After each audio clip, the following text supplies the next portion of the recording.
Hello, good evening. It's News 360 coming to you live from the News Hub here at Adesawe Kanda. I am Portia Gabo. And I am Martin Asiedu-Date. These are the headlines for the next 1 hour.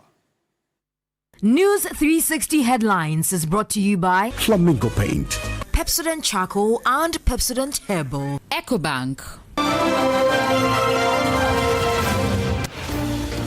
Minority demand prosecution of the Bank of Ghana governor and the Gold Board CEO if investigations establish that negligence on behalf of the Gold Board alleged losses. Also coming up tonight, ECG workers begin nationwide protests against government's decision to appoint a transaction advisor for the power distributor.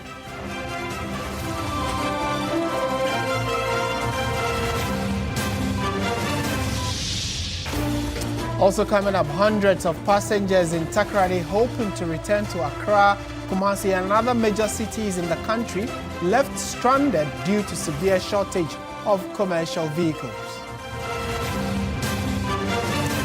Coming up in business news, Food and Beverages Association of Ghana warns of imminent food security crisis as Tema Port porters strike persists.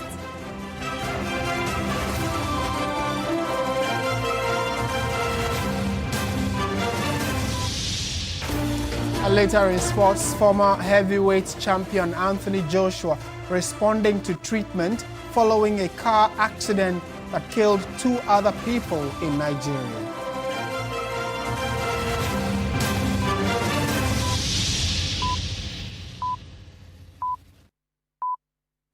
It's the last Monday of the year 2025, and we are happy that you could stay with us throughout the year. Let's now settle for the details of our stories. In our first story, the minority in Parliament has filed a motion for the setup of a committee to investigate the Bank of Ghana's gold losses of $214 million as of September, expressing fear the amount could hit $300 million at the end of 2025. The group has also demanded prosecution of the governor and the Gold Board Chief Executive Officer when it is established that the losses were due to negligence. Here's a report by Christian Yali. A report by the International Monetary Fund flagged the losses as a potential downside risk to Ghana's broader macroeconomic stabilization efforts. The IMF attributed them to transactions involving artisanal and small-scale mining, as well as what it described as Gold Board off-taker fees. The minority has first blamed what it says is a monopoly created through the Bauer Rock Limited for the purchase of gold. There's a person known as Alhaji Bauer of Bauer Rock Limited. We bring to the attention of the Ghanaian people the role of his company becoming the only aggregator licensed by the Gold Board to purchase all artisanal gold directly for the Gold Board from suppliers across the country. A de facto monopoly has been created in this industry where competition used to exist and used to ensure fair pricing, transparency, and the prevention of rent seeking. Now, with the creation of this monopoly, questions are coming up. Who is benefiting from the deliberate and needless monopoly? The ranking member on the Economy and Development Committee, Kojopo Nkrumah, called for urgent probe into the $214 million losses, which it projects could hit $300 million by end of 2025. We are expecting the governor of the central bank and the chief executive of the Gold Board to appear before the committee as other persons who will be invited and to provide all the information that is required for the Republic to understand in detail what has happened and to put measures in place to ensure that it doesn't happen again. And where negligence or corruption is proven, prosecutions must follow, and all recoverable funds must be clawed back to the state. The caucus has already filed a motion at the clerk's office for the setup of an ad hoc committee to investigate the entire Gold for Reserve scheme. If Mr. Speaker is of the view that this is one of those major national matters that requires a recall of Parliament, we will support that. Whether he will recall Parliament to come and do it or he will wait in, the first meeting of the next session, it is an inquiry that must take place. So in terms of timelines, I will not be putting timelines. Safe to say that we are preparing those instruments. In fact, we have prepared those instruments, and we are serving Mr. Speaker's office with those instruments. Meanwhile, the majority caucus has accused the minority of deliberately misrepresenting the financial position of Gold Board following claims that the institution has incurred a loss of $214 million. Chairman of the Economic and Development Committee of Parliament, Eric Affle, says the minority's posture is aimed at discrediting the NDC's economic management even before Gold Board's report or account is presented to Parliament for scrutiny. The allegation is that Gold Board is in debt, losses of $214 million. Let me put on records that this is serious propaganda. And I know that this will not end anywhere. The MPP and the ranking member of the Economy and Development Committee is jumping before the gun. I was expecting him to wait for the financial year to end, for the Gold Board to render accounts to Parliament, for us to go in detail and see what is actually happening. But let me put on records that the $214 million that they are quoting is never a loss, it's a cost. You can't repair losses, but you can repair cost. The purpose of setting up the Gold Board is in progress. Look at the stability of the cedi now. Look at inflation, look at the cedi and the dollar relationship we have today. So we are achieving it. You see, MPP is intentionally making this news to render our economic gains useless. But Ghanaians know what is happening in this country. If you think you can use the forex to stabilize the macroeconomic indicators in the country, you should have done that. So if we are doing that, it's a plus to the government. And everybody is happy. We realize that the rating agencies, organizations are rating Ghana. In a sharp response, the Chief Executive Officer of Gold Board, Sami Gyamfi, has dismissed the minority caucus's call for a probe into the Bank of Ghana's Gold for Reserves program, describing the move as pure jandam. Gyamfi argues that the previous administration, which presided over cumulative losses of about 7 billion cedis under the same gold programs, has no moral authority to question the current management of the central bank. He notes that losses under the Gold for Reserves program currently stand at about 2.3 billion cedis based on IMF figures, or about 3.3 billion cedis even by the minority's own estimates. According to him, these figures are significantly lower than the losses recorded under the former government. He further points out that the reduction in losses has coincided with broader economic improvements. Under the previous administration, the cedi experienced sharp depreciation and inflation surged. In contrast, the currency has now appreciated by more than 35% against the US dollar, while inflation has declined steadily to about 6.3%. Welcoming any probe, Sami Gyamfi says such an exercise would only confirm what the data already shows, which are enhanced transparency, stronger oversight, and substantially reduced losses under the current framework.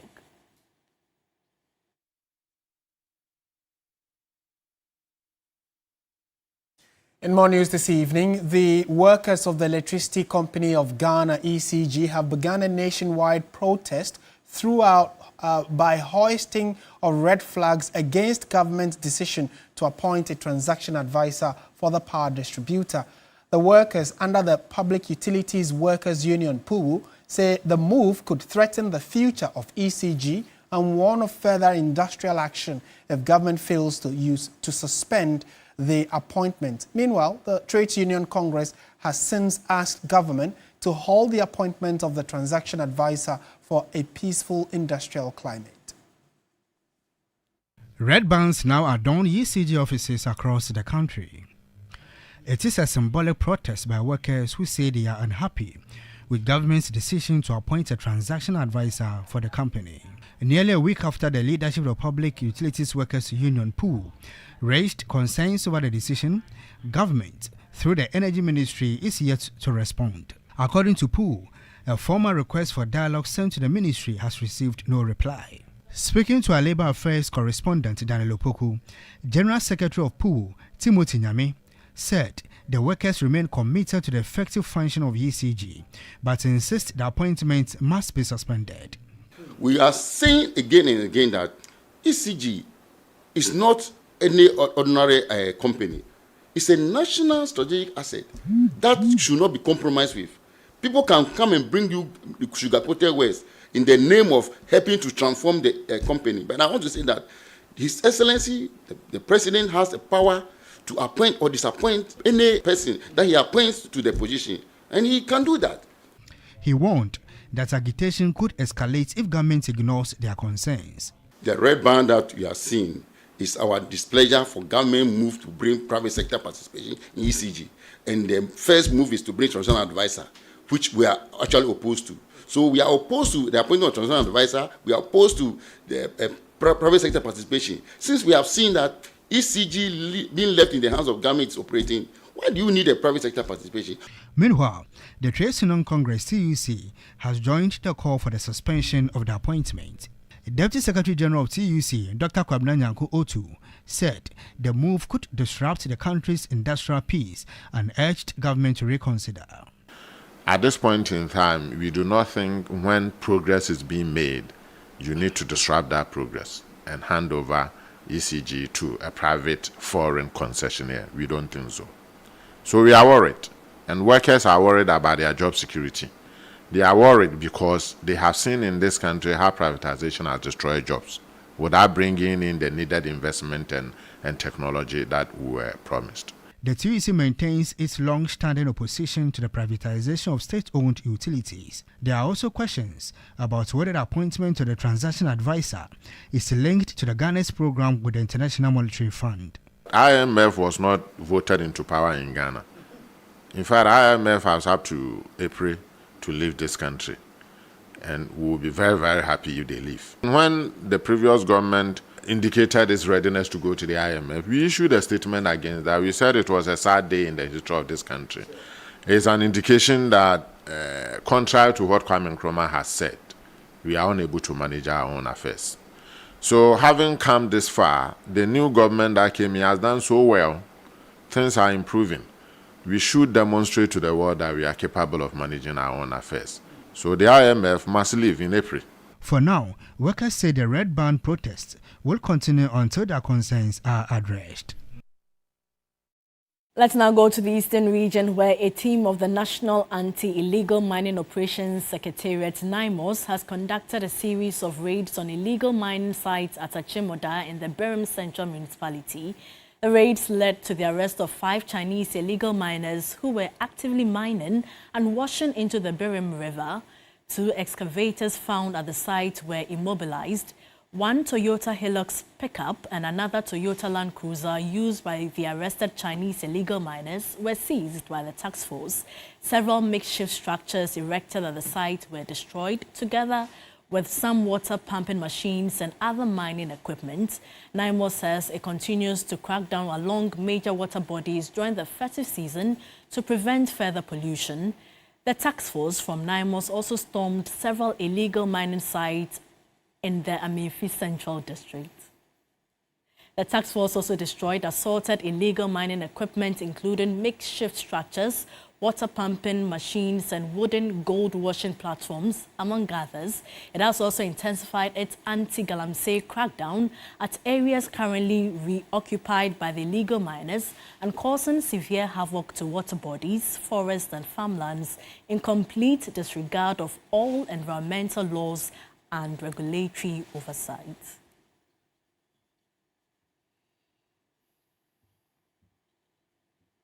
Let's take you to the Western Regional Capital, Takoradi, where hundreds of passengers in the area hoping to return to Accra, Kumasi, and other parts of the country, other major cities, have been left stranded due to severe shortage of commercial vehicles. at the Accra and Kumasi lorry terminals in the central business district of Takoradi.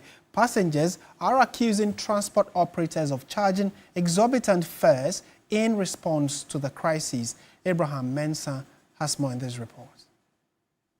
It may appear to be a normal post-Christmas phenomenon to see passengers stranded at the Accra Kumasi station here in Takoradi. This time, however, the experience is different and overwhelming. These passengers have spent hours since morning in a futile attempt to board a bus to their destinations. Adding to the ordeal is the scorching sun, which is draining their energy. Transport operators are taking advantage of the situation to charge more than the approved fares. We've been in the struggle for almost about, say, 3 hours now. Cars are coming in, but then the queue, so you have to go at the back desk for it to come here. I don't know if the government can support this. I don't know. The STC like this, it goes twice a day. So if they can provide more buses, especially during the festive seasons, to ease transport issues here. I don't know. It's very terrible here right now. Some of the things the station masters are doing is not that fair. You get, we will be here for a very long time. Others will come, and then like they've already taken some tickets for other people, and you know it's not fair. We have been here for more than some have been here like 6-8 hours. I have been here since 10 a.m. It is now 1:30 p.m. We are still standing under the hot sun waiting for a car to come. When cars finally arrive, they charge twice the normal fare. Mr. Okain, a ticketing officer at the Takoradi Accra minibus terminal, disclosed that many of their vehicles are unable to make a second trip after returning from Accra, citing the poor state of the roads and driver fatigue. The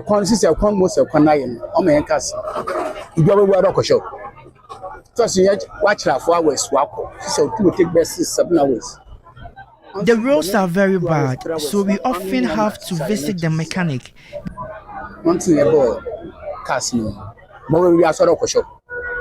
A trip that should take 4 hours now takes about 7 hours.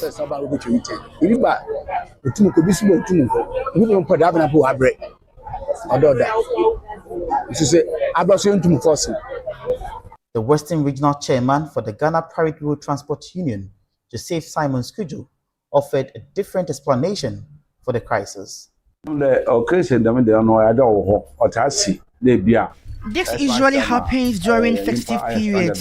The number of passengers at one station may not be the same at the other end. The roads are very bad, so we often have to visit the mechanic. Because of the poor roads, a trip that should take 4 hours now takes about 7 hours.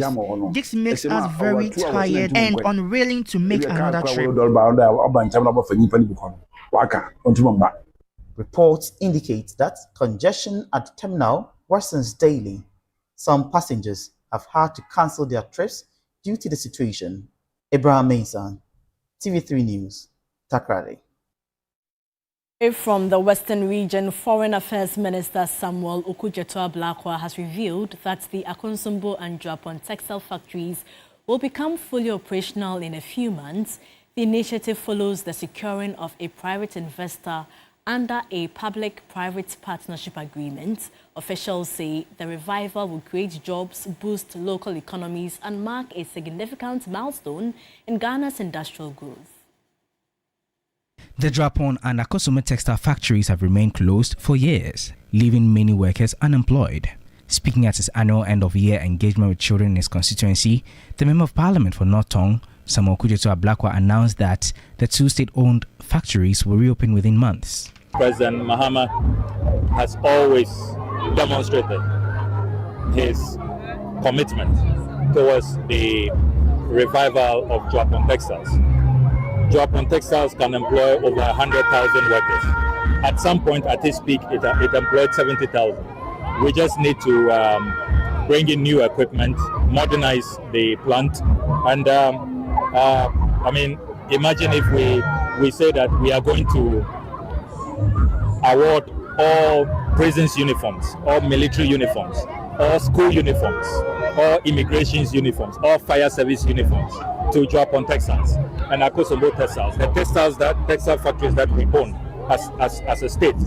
I mean, it will be so viable and will create so many jobs that we don't have to keep exporting jobs. I'm happy that the Trade Minister has confirmed to me that they have identified an investor, and there's going to be a PPP arrangement in the next few months so that Japan textiles will be fully revised. Ablakwa also highlighted several development projects currently underway in the North Tongue constituency, which he says will bring relief to the people.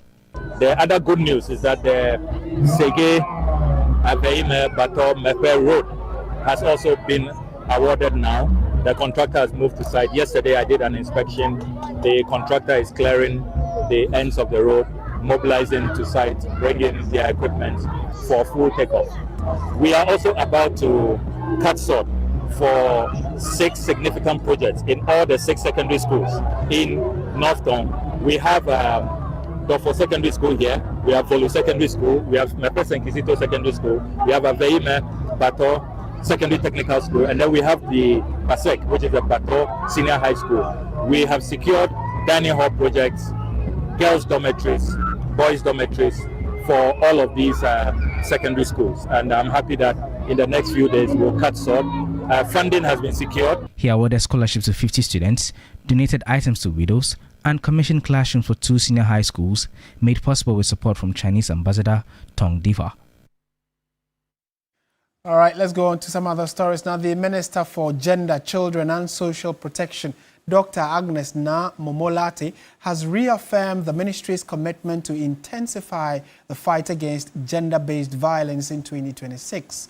She says talks are ongoing with the presidency to begin the construction of safe shelters nationwide to provide refuge for victims of abuse. At the end of year Kayaye Empowerment Workshop in Accra, Dr. Lati noted that sexual abuse, child trafficking and exploitation are being closely monitored under the ministry's mandate. She stressed the importance of continuous public education, describing the interventions as crucial to building a safer and more inclusive society. This is very important to us as a ministry because it's difficult to reach out to everybody at a go. But once they are empowered to know what their rights are and how to take advantage of all the opportunities available, they will be able to help themselves and help others as well. Dr. Lati revealed that in 2026, shelters will be constructed across the country to ensure victims of gender-based violence are protected and supported. We've made some inroads, and we are hoping that the first quarter will see some sword cutting and structures coming up across few areas in the country. Whether it's a trafficking issue or abuse issue, you need to keep the victim safe first.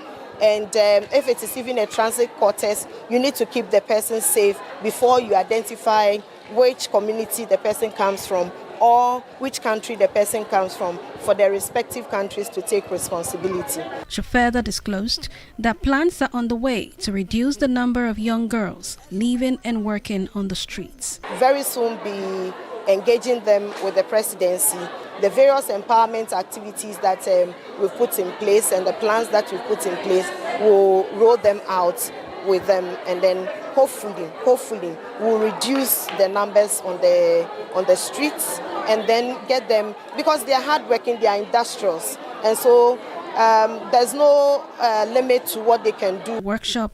The ministry also educated headquarters on sexual and reproductive health, menstrual hygiene, and financial inclusion. The initiative forms part of efforts to empower women economically and socially while safeguarding their health and dignity. In more news tonight, microfinance company Bills Microcredit has given a total of 10 cars to its staff for outstanding performance and long service by its founder Richard Niamakwe at an end-of-year event to mark 16 years of excellence. The company promised more value to its loyal customers and hard-working employees. Bills Microcredit organized their end-of-year with a Durbar and dinner event to celebrate the hard work of employees The company's success stems from its experience in the microfinance industry. As part of its 16th year anniversary, the company organized the end-of-year Durbar and dinner to appreciate the hard work of staff.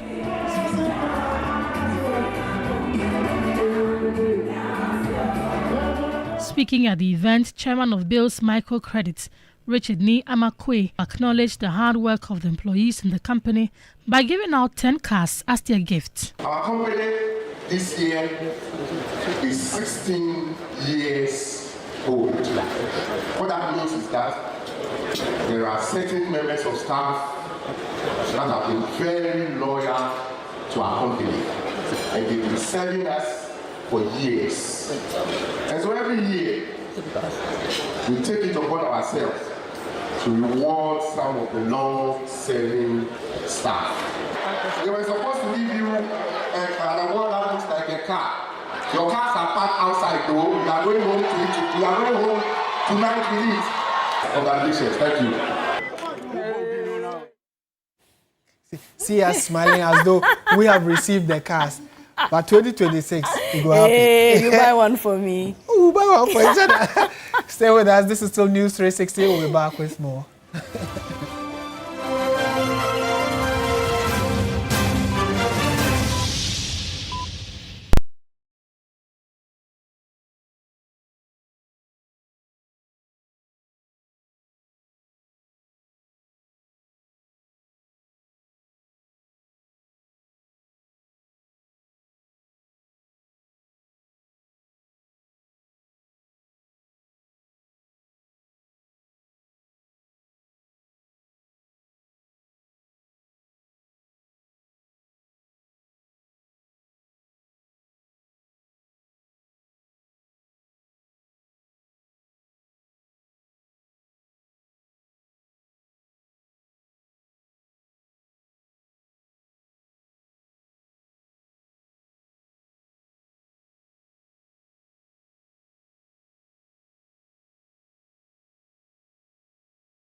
Hello there, good evening and welcome to the business segment here on News 360. I am Michael Obudu. Now, the Food and Beverages Association of Ghana has issued a dire warning of a looming food security crisis if the ongoing labor unrest at the Tema port is not resolved immediately. The association cautions that the country may soon struggle to access essential commodities, specifically rice and sugar, as a strike by porters has brought the offloading of bagged and bulk goods to a virtual standstill. The executive chairman of the Food and Beverages Association of Ghana, FABAC, John Awuni, warned that the delay in offloading cargo at the Tema port is not just a logistical headache, but a threat to the dining tables of ordinary Ghanaians. It has been around for about 2-3 months now, and nothing appears to be done. It is business that are accumulating demurrages, and this is translating into higher prices in the marketplace, because whatever cost that is borne by the business is translated back into the form of higher prices in the market. And this is not an interesting phenomenon. A standoff between port management and porters over compensation has led to a near total collapse of the offloading of bulk and bagged goods such as rice and sugar. For some time now, there's been a serious undue delays in the clearing of bulk cargo at the Tema port. Apparently, the unskilled workers, the laborers, have gone on strike, and the management are having difficulty in replacing them. So goods that could be cleared within 3 days turns out to be 13, 14, or 15 days. Now, in a landmark economic shift, the cedi has ended 2025 with a staggering 32% appreciation against the dollar, breaking a 3-decade-long cycle of annual depreciation. This historic performance coincides with the 60th anniversary of the local currency, which was first introduced in 1965 to replace the British West African pound. The depreciation jinx, which saw the cedi lose value against the greenback every year for 30 consecutive years, was officially declared broken as the year-end exchange rate settled significantly stronger than its January opening. The cedi has evolved for the past 60 years in various forms, including denominations. A currency must serve as a store of value. While some fluctuation is normal, a good currency should generally maintain its purchasing power over time. The cedi had its own way of disproving that it has to be a store of value, as it has weakened against the dollar each year from 1994 to 2024. Since the mid-1990s, the cedi has been synonymous with perennial decline. However, the 2025 data tells a different story, with the cedi appreciating some 32% year-to-date. Finance and tax expert Nelson Kujoku-Agbaji recounts factors that led to the cedi depreciating each year in the last 30 years. Inflationary pressures that we have witnessed in the past. Fiscal deficit and high public debt. Trade imbalance is also another factor. Low foreign exchange reserve, and finally, unfavorable sovereign rating all contributed towards the depreciation of the Ghanaian cedi in the past. For Ghana to sustain the gains made by the cedi in the short, medium, and long term, it is crucial to pursue aggressive industrialization. Economist and coordinator at the University of Ghana Learning Center in Cape Coast, Dr. Hayford Mensah Irakwa, explains. The government would be very interested in leveraging the current gains we've made and emphasize its motivation or interest to solidifying certain aspects of the economy, i.e. the agri sector, and of course you take a look at the government's own announcement of the 24-hour economy. Kwagbaji recommends an export-led economy and actively patronizing made-in-Ghana goods to sustain the gains of the cedi. External sector factors actually contributed towards, the appreciation of the cedi. Fiscal reforms under the IMF program also contributed significantly, because the extended credit facility that IMF has been disbursing to Ghana has also helped to shore up our international reserve, and that has actually helped the cedi to remain stable. Chief economist at the Chartered Institute of Economics Ghana, Gideon Emisa, believes prudent borrowing is key in strengthening the cedi. Whatever they are doing, they should keep on doing it, and we believe that this will not be a 9-day wonder, and it'll be something that we can always be sure of, and businesses could actually predict the stability of the cedi. A stable and strengthened currency signals a more attractive investment environment, potentially leading to increased foreign direct investments and opening new opportunities for business expansion. Meanwhile, in 2025, the Bank of Ghana under Governor Dr. Johnson Esiama steered Ghana's monetary policy through a period of notable macroeconomic adjustment, from significant foreign reserves builds to strategic policy rate decisions and new regulatory frameworks. The central bank's actions marked a key year in stabilizing the economy and restoring confidence. After holding a tight monetary stance early in the year to anchor inflation expectations and stabilize the currency, the Bank of Ghana progressively cut its policy rate as inflation eased. The Monetary Policy Committee (MPC) reduced the benchmark rate from 28% to 25% in mid-year and later down to 21.5% by September, and closed the year at 18%, reflecting strengthening macroeconomic conditions and a sustained disinflation trend.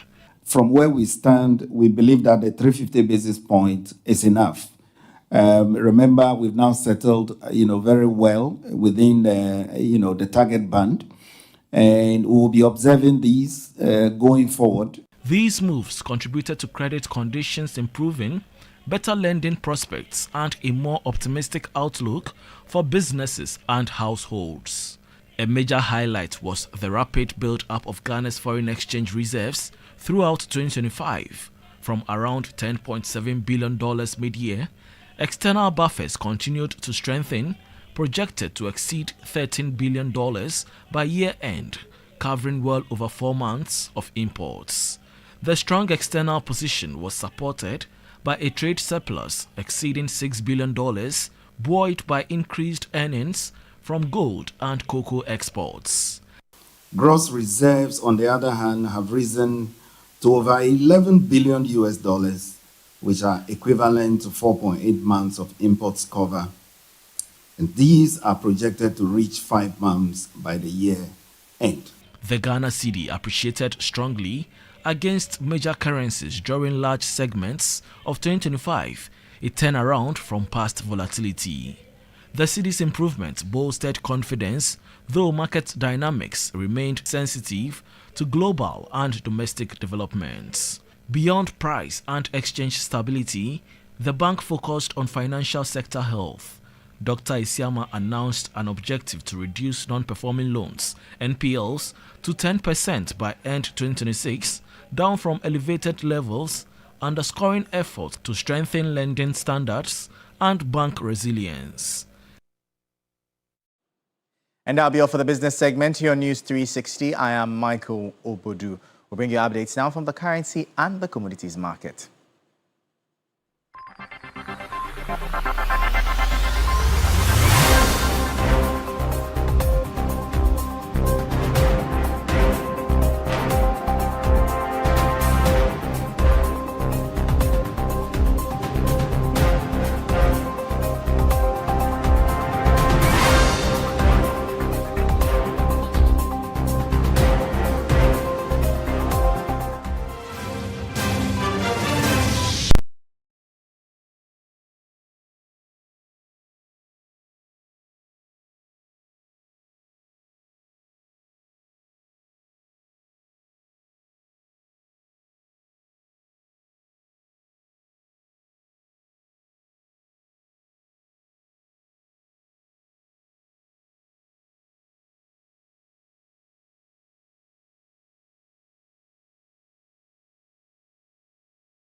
Hello, good evening, and welcome to the sports segment here on News 360 with Mioreku Ampofo.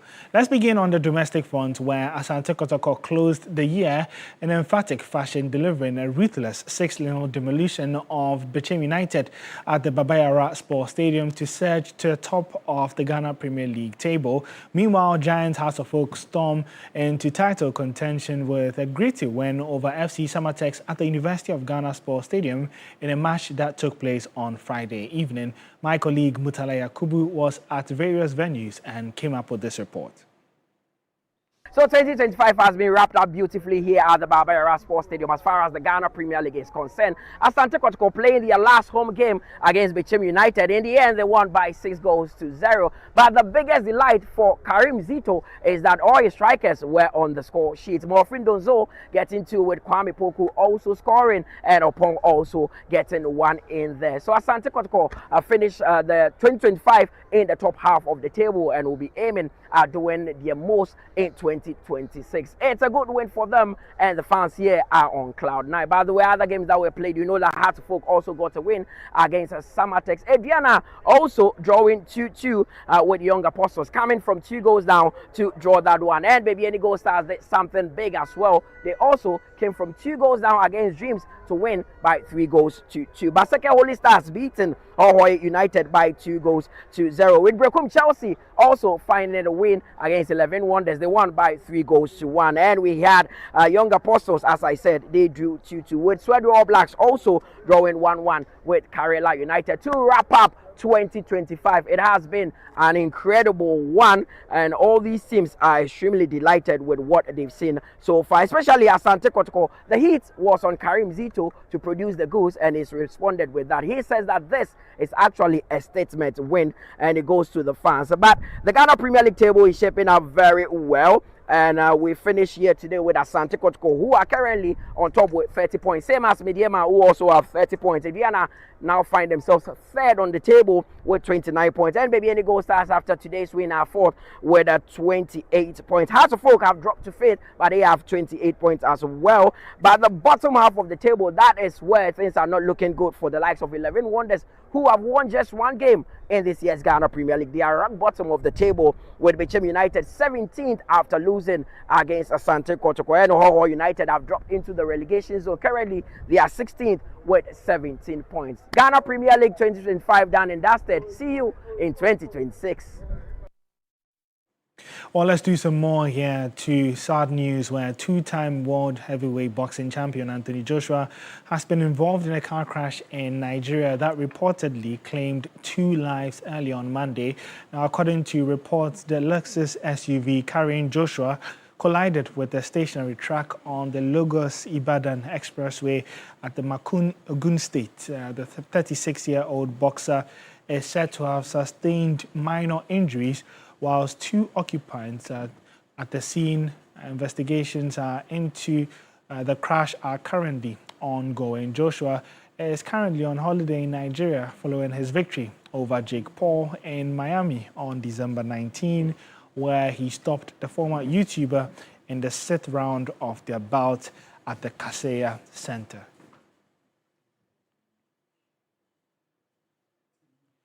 And so that's the statement that's just coming from the president of Nigeria. And he says that I extend my deep sympathies to you in the following the tragic accident on the Lagos-Ibadan Expressway, which claimed precious lives and caused you injuries. The immense tragedy cast a deep shadow on this season. I sympathize with you and your family as you bear the emotional weight of this unfortunate incident. As a sportsman, you have always shown courage, discipline, and unwavering love for our country. These are qualities that have made you a source of national pride. In moments like this, we must encourage one another as brothers and sisters with a shared destiny. I prayed for strength, wisdom, and grace for you during the painful period. May God grant you a speedy recovery and repose to the souls of the departed. That was from President of Nigeria, Bola Ahmed Tinubu. Now, before we go, let's just bring you updates from the match day 3 of the Africa Cup of Nations group stages, which has seen Egypt and South Africa sail through to the round of 16 after Egypt were held to a goalless draw by Angola, and then South Africa needed a late goal by Apolis to ensure that they beat Zimbabwe by 3-0. The match between Morocco and Zambia in Group A match day 3 action is also currently ongoing. It's 2-0 to the host in that one. Brahim Diaz getting his third goal of the competition, as well as Ayub El-Kabi also getting on the score sheet. You can get more updates on these games and more on our social media pages at 3SportsGH. My name is Oreku Ampofu.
TV3 is bringing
Hello again. Coming up, international news.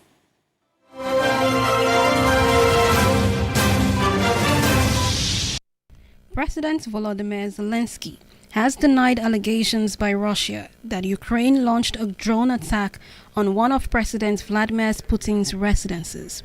Russia's Foreign Minister Sergei Lavrov claimed Kiev had launched an attack overnight using 91 long-range unmanned aerial vehicles on Putin's state residence in Russia's northwestern Novgorod region. Russia said it would now review its position in peace negotiations. Zelensky dismissed the claim as typical Russian lies intended to give the Kremlin an excuse to continue attacks on Ukraine. He said that Russia had previously targeted government buildings in Kiev.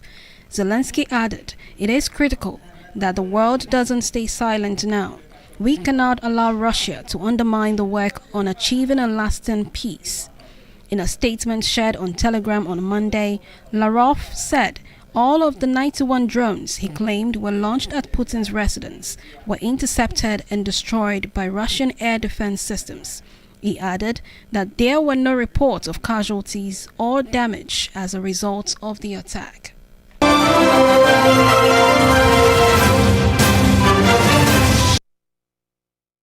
It's been a pleasure coming your way. Thank you so much for watching. I am Martin Esiedu Date. And I am Portia Gabo. Enjoy the rest of our programs. Have a lovely evening.